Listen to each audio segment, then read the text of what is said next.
জয় হেঁটে বল। তাই রাবণ রাজা নিঃশ্বাস বন্ধ করে প্রাণায়ামের সহিত রাম সীতা বলে কাঁদছিলেন। রাত্রি 2:30টার সময় আর কেঁদে উঠল, যারা পরে এলো আগে গেল আমি রইলাম বসে, যারা আগে এলো পরে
বলো ভক্তনিষ্ঠ রাবণ রাজা কি, বলো ভক্তনিষ্ঠ রাবণ রাজা কি, ভক্ত প্রাণ রাবণ রাজা কি। 10 বদনী নাম জপ করছে রাত্রি 2:30টার সময় রাধে। তবুও সেই রাম নামের মহিমা, তবুও সেই হরি নামের মহিমা তার শেষ করতে পারেনি। নামের ভিতরে কি মহিমা আছে। তার লঙ্কাধিপতি রাবণ রাজা গোপনে ভজন করেও সারা রাত্রি প্রাণায়ামের সহিত 10 বদনী নাম জপ করেও হরিনামের মহিমা বর্ণনা করতে পারেনি। তবেই না রামচন্দ্রের হাতে তার মোক্ষ প্রাপ্তি হয়েছে রাধে। তাহলে তো আপনার আমারও মৃত্যু হতে পারত প্রভু রামচন্দ্রের হাতে, কেন হয়নি? সেই ভজনের জায়গাটা আমাদের নেই, তাই আমরা পারি না। আমরা ভগবানকে ডাকি বটে, ভগবানকে ভালোবাসি বটে, ভগবানের নাম করি বটে, কিন্তু ডাকার মতো কজন ডাকি, ভালোবাসার মতো কজন বাসি, নাম করার মতো কজন করি। সত্যিকারের যদি হরিনাম করা যায়, এই হরিনামের ফলে কি হয় জানেন? হরি নামে হরি নামে হরি নামে হরি নামে রাধে। তাহলে সেই নাম করার মতো করতে হবে, যেটা শ্রীমদ্ ভগবতের প্রথম স্কন্ধে আত্মদেবের পুত্র ধুন্ধুকারী করেছে। আমরা সবাই জানি, আমরা কীর্তন করি বটে বাবা, কিন্তু কীর্তন করার থেকে, কীর্তন গাওয়ার থেকে, কীর্তন যারা শোনে, রামায়ণ মহাভারত তাদের ঠোঁটস্থ হয়ে আছে। 18খানা পুরাণ তাদের ঠোঁটস্থ হয়ে আছে শুনে শুনে। আমরা আর কতটুকু তাদের আস্বাদন করাবো? একটুখানি শুধু স্মরণ করিয়ে দিতে হয়, তাই স্মরণ করিয়ে দেওয়ার কথা, তাই না? শ্রীমদ্ ভগবতী প্রথম স্কন্ধে আত্মদেবের পুত্র ধুন্ধুকারী যে প্রেত জনিতে জন্মগ্রহণ করেছিল, প্রেত জনিতে জন্মগ্রহণ করার কারণ আছে বাবা। তার জন্ম বৃত্তান্ত আপনাদের কাছে একটুখানি তুলে না ধরলে আপনারা বুঝতে পারবেন না, তো সেই জন্ম বৃত্তান্তটা একটুখানি তুলে ধরি। আত্মদেব এমন একটা ব্রাহ্মণ, যে ব্রাহ্মণের ভিতরে 9টা করে গুণ থাকে, সেই আত্মদেবের ভিতরে 9টা গুণ অবশিষ্ট ছিল। শুধু 9টা গুণ ছিল তা নয়, তার সঙ্গে ভক্তি পরায়ণা ছিল, নিষ্ঠাবান ছিল। সর্বত্র যেখানে যা হরিনাম হয়, মহর্ষি দেবর্ষি ঋষি সবার সান্নিধ্য লাভ করে সবার রাতুল চরণে একটাই নিবেদন করে, দয়াময় এই জগতে তুমি আমার সবই দিয়েছ, ভক্তি দিয়েছ, প্রেম দিয়েছে, বিবেক দিয়েছ, বৈরাগ্য দিয়েছ, কাঁদার মতো দুটি নয়ন দিয়েছ, বলার মতো বদনটা দিয়েছ, তোমার বিগ্রহ দর্শন করার জন্য দুটো নয়ন দিয়েছ, তোমার নাম বলার জন্য বদনটা দিয়েছ, তোমার হরিমন্দির মার্জনা করার জন্য আমাদের হাত দুটো দিয়েছ, তোমার নাম আস্বাদন করতে যাব বলে আমাদের দুটো চরণও দিয়েছ। ভগবান কোনটা দেয়নি আমাদের? আমরা ভগবানকে বলি যে দয়াময় তুমি কি দিয়েছ আমাকে, বলুন তো বাবা, কি দেয়নি আমাদের? এত সুন্দর একটা মানব দেহ দিয়েছি। পার্থিব জগতে রাস্তা তৈরি করতে গেলে বা রাস্তায় একটা গাড়ি ছোটাতে গেলে তার ট্যাক্স দিতে হয়, ট্যাক্স দিতে হয়। কিন্তু ভগবান যে এত সুন্দর আমাদের একটা দেহ ঘর দিয়েছে, একটা দেহ বাড়ি দিয়েছে, কাদা সাধার জন্ম দিয়েছে, তার জন্য ভগবানকে আমরা ট্যাক্স দিই বাবা। ট্যাক্স দেওয়া তো দরকার, তাই না? তাহলে সেই ট্যাক্স স্বরূপ দিতে গেলে কি দিতে হবে? নয়ন বাড়ি, ভক্তি চন্দন, মন তুলসী, ভগবানের আতুল চরণে সারাদিন অন্তে একটা বার করে দিতে হবে। কিন্তু সেটাই আমরা দিই না, রাধে।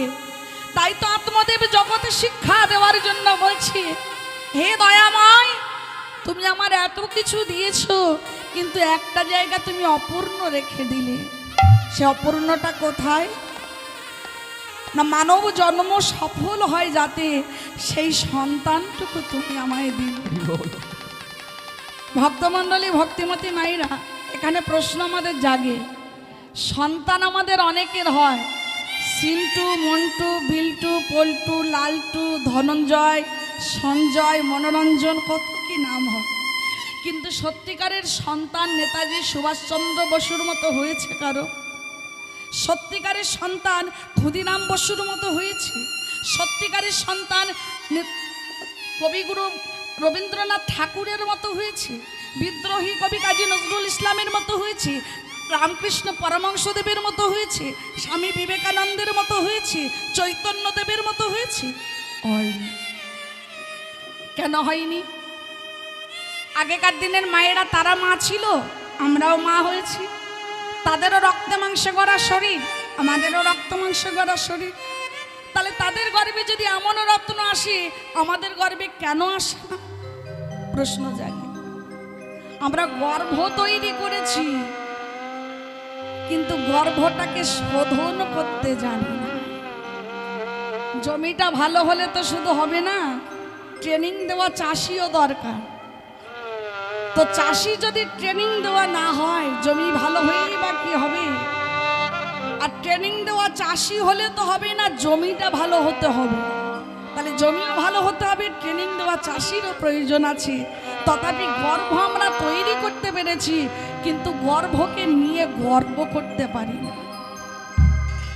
গর্ব করতে পারি না কেন? এই গর্ভটাকে আমরা শোধন করতে পারি না। তাহলে গর্ভ শোধন করতে গেলে কি করতে হবে?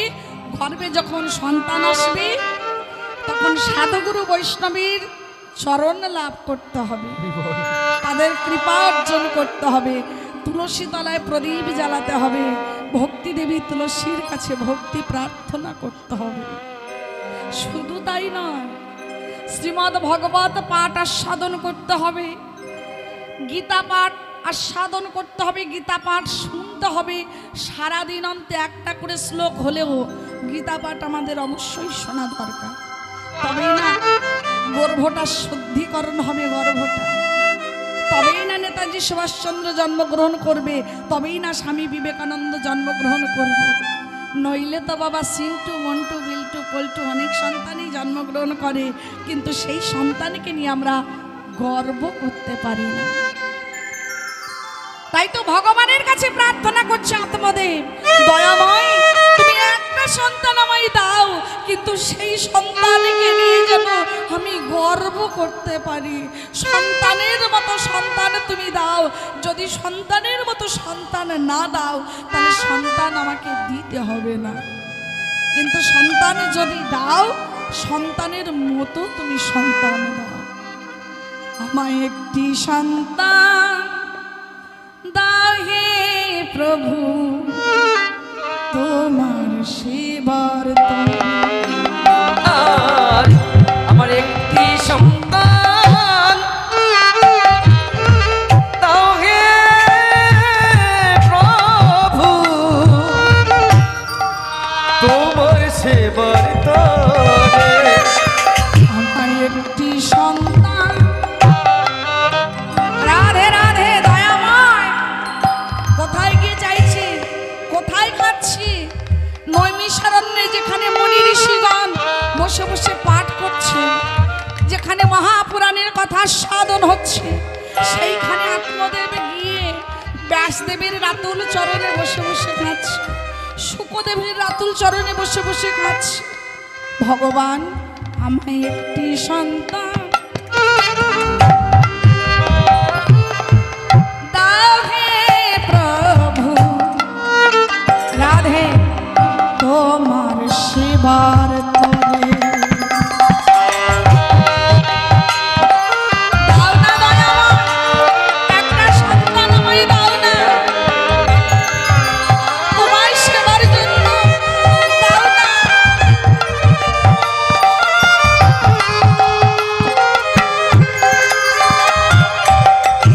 যেদিন থাকব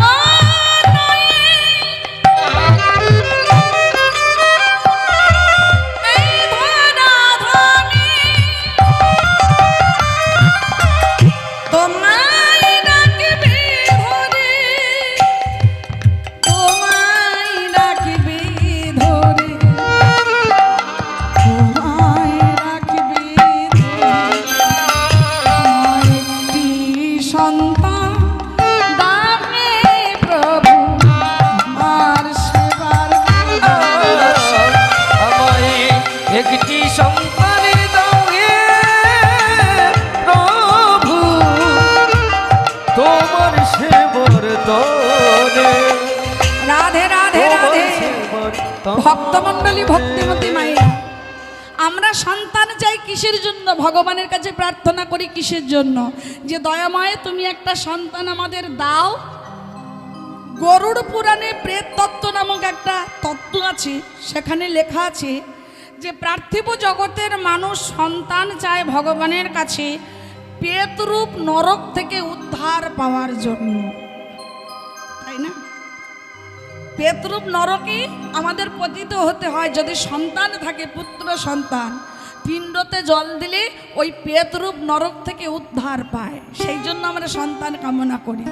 কিন্তু যারা সাধক, যারা সাধিকা, যারা যোগী ঋষি মুনি, তারা সন্তান প্রার্থনা করে কিসের জন্য? ভগবানের কাছে বলে, দয়াময় তোমার বিগ্রহটা প্রতিষ্ঠিত আছে আমার গৃহে, যেদিন আমি থাকবো না, যেদিন এই ধরাধাম ছেড়ে আমি চলে যাব, সেই দিন তোমার চরণে চন্দন তুলসী দেবে কে?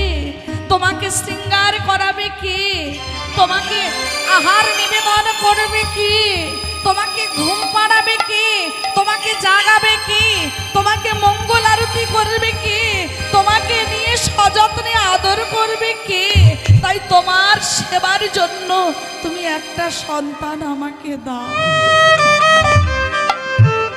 যারা সাধক সাধিকা, তাদের চাওয়া আর আমাদের চাওয়া কতটা পার্থক্য দেখেছি। আমরা তো স্বার্থপর, নিজের জন্য চাই। আত্মেন্দ্র প্রীতি ইচ্ছা তারে বলি কাম, কৃষ্ণেন্দ্রিয় প্রীতি ইচ্ছা ধরে প্রেম ধরে প্রেম। নিজের সুখের জন্য যেটা করি সেটাকে বলা হয় কাম, আর ভগবান সুখের জন্য যেটা করি সেটাকে বলা হয় প্রেম। আত্মদেব সেটাই করলো যে আমার জন্য নয়, তোমার সেবার জন্য তুমি একটা সন্তান আমাকে দাও। তখন শুকদেব গোস্বামী মুচকি মুচকি হেসে উঠে বলল, সন্তান চাই তো? বেশ, ভগবানকে নিবেদন করে একটা ফল নিয়েছেন, নিয়ে আত্মদেবের হাতে দিয়ে বলছে, আত্মদেব এই ফলটা নিয়ে তোমার স্ত্রী ধুন্ধুলিকে বলবে। আত্মদেবের স্ত্রীর নাম কি? ধুন্ধুলি।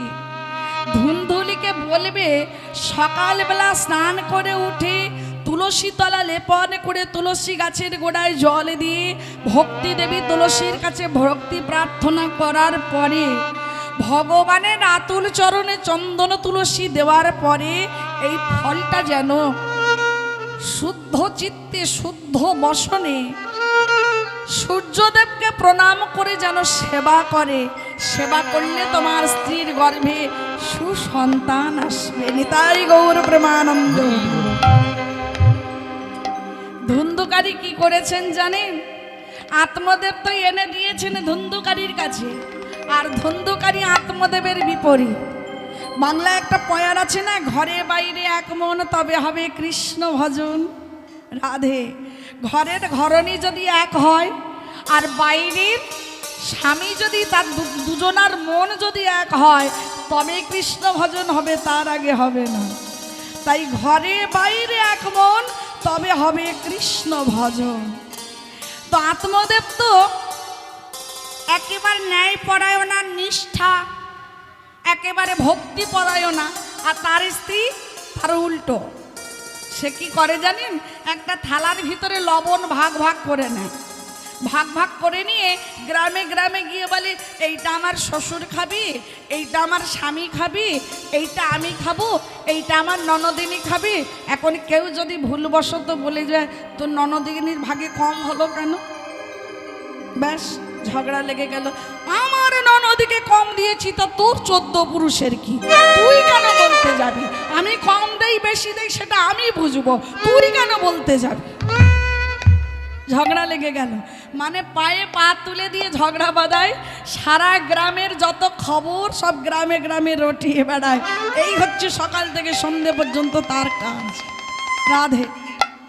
তো ধুন্ধুকারী মনে মনে চিন্তা করছে এই ফলটা সেবা করলে আমার গর্ভে সন্তান আসবে, মুনিবাক্য মিথ্যে হয় না। রাধে। কিন্তু সন্তান আসলে আমি গ্রামে গ্রামে গিয়ে মোচা করবো কি করি, ঝগড়া করবো কি করি, কথা লাগালাগি করবো, কিন্তু একটা বছর বাড়িতে বসে থাকতে হবে। কিন্তু একটা বছর বাড়িতে বসা আমার পক্ষে অসম্ভব, অতএব ফল আমি সেবা করব না। পাশের গ্রামে আমার দিদির বাড়ি, দিদির আবার অনেক ছেলে মেয়ে আছে, তাদের খেতে দিতে পারে না। আর আমার স্বামীর ধন সম্পত্তির অভাব নেই, কিন্তু সন্তান নেই। তাহলে ধন সম্পত্তির বিনিময়ে আমার দিদির কাছে থেকে যদি একটা সন্তান আমি ধার করে নিয়ে আসি, আমার স্বামীর অজান্তে স্বামীর সামনে আমি পেটে কাপড় বেঁধে ঘুরে বেড়াবো যে আমার সন্তান এসেছে গর্ভে, আর সেই সন্তানটা যদি আমার দিদির কাছে থেকে ধার করে নিয়ে আসি, অর্থ যা লাগে আমি দিদিকে দেব, একটা বছর আমাকে ঘরে বসে থাকতে হবে না। বুদ্ধিটা খারাপ না? আমার বুদ্ধিটা খারাপ। জয়নিতা স্বামীকে বলতে, স্বামী তুমি দাও ফলটা, আমি ঠিক সেবা করে নেব। সন্ধ্যাবেলা দিদির বাড়িতে চলে গেছে। দিদি তোর গর্ভে তো 1 মাসের সন্তান, আমি জানি। ওই সন্তানটা 10 মাস 10 দিন পূর্ণ হবে, তুই আমাকে দিয়ে দিবি, যা ধন সম্পত্তি লাগে আমি তোকে দিয়ে দেব। বিনিময়ে তোর সন্তানেরা আর এখন যে অভাবটা আছে, খেতে পায় না, এই অভাবটা থাকবে না। যা ধন সম্পত্তি লাগে আমি দেবো, বিনিময়ে তুই ওই সন্তানটা আমাকে দিবি। বলে স্বামীর সামনে পেটে কাপড় বেঁধে ঘুরে বেড়ায় অন্তঃসত্ত্বা বলে। আর দিনে দিনে ওই দিদির গর্ভে যে সন্তানটি বাড়ছে, সেই সন্তানটা নিয়ে আসার মনসংযোগ করবে। আর সেই ফলটা দিয়েছিল ঋষি, যে ফলটা দিয়েছিল, ওই ফলটা নিয়ে কি করেছেন জানেন? গাভী বাঁধা ছিল পাশে, গাভী, ওই গাভীর ম্যাচলাতে ফলটা দিয়ে এসেছেন। এখন গাভী সূর্যদেবকে প্রণাম করে ফলটা সেবা করেছি। নিতাই গৌর প্রেমানন্দ হরিব। যেই সেবা করেছি, অমনি গাভীর গর্ভে সন্তান জন্ম নিয়েছে। ওদিকে ধুন্ধুলির বনের গর্ভে সন্তান বাড়ে, আর এদিকে গাভীর গর্ভে সন্তান বাড়ে। যেই 10 মাস 10 দিনে পূর্ণ হয়েছে, দুজনার সন্তান একদিনে প্রসব হয়েছে। রাধে। গাভীরও সন্তান হয়েছে আর তার দিদিরও সন্তান হয়েছে একই দিনে। জয় নিতাই। আর এদিকে ধুন্ধুকারী স্বামীকে বলছে, স্বামী প্রথম সন্তান তো আমার ইচ্ছা আমি দিদির বাড়িতে গিয়ে প্রসব হব। তো দিদির বাড়িতে গেছি, এখন দিদির সন্তান নিজের সন্তান বলে চালিয়ে দিয়েছি। আর গাভীর গর্ভে যে সন্তান হয়েছে সে দেখতে মানুষের মতো, কিন্তু কান দুটো হয়েছে গাভীর মতো। নিতাই গৌর প্রেমানন্দ হরি। তাই তার নাম রাখা হয়েছে গোকর্ণ। কর্ণ মানে কান, গো মানে গাভী, তাহলে গাভীর মতো কান বলে তাই তার নাম রাখা হয়েছে গোকর্ণ। আর ধুন্ধুরির ওই দিদির ছেলে হয়েছে সেটা তার আত্মদেব জানে না, জানে নিজের সন্তান হয়েছে, তাই ধুন্ধুলির নামে নামকরণ করেছে ধুন্ধুকারী। রাধে। ধুন্ধুকারী আর গোকর্ণ। এখন গোকর্ণর আচরণ আলাদা, ধুন্ধুকারীর আচরণ আলাদা। রাধে। দুই ভাই বড় হচ্ছে কিন্তু দুজনের আচরণ আলাদা। গোকর্ণ কি করে? দিবানিশি নয়ন মুদে কৃষ্ণ নাম করে, হরে কৃষ্ণ রাম হরে কৃষ্ণ রাম কৃষ্ণ কৃষ্ণ রাম। হরে কৃষ্ণ রাম কৃষ্ণ কৃষ্ণ রাম হরে কৃষ্ণ রাম হরে কৃষ্ণ রাম কৃষ্ণ কৃষ্ণ রাম হরে কৃষ্ণ হরে কৃষ্ণ রাম কৃষ্ণ কৃষ্ণ রাম হরে কৃষ্ণ রাম হরে কৃষ্ণ রাম হরে কৃষ্ণ রাম হরে কৃষ্ণ রাম হরে কৃষ্ণ রাম হরে কৃষ্ণ রাম কৃষ্ণ কৃষ্ণ রাম হরে কৃষ্ণ রাম কৃষ্ণ কৃষ্ণ রাম হরে কৃষ্ণ রাম কৃষ্ণ কৃষ্ণ রাম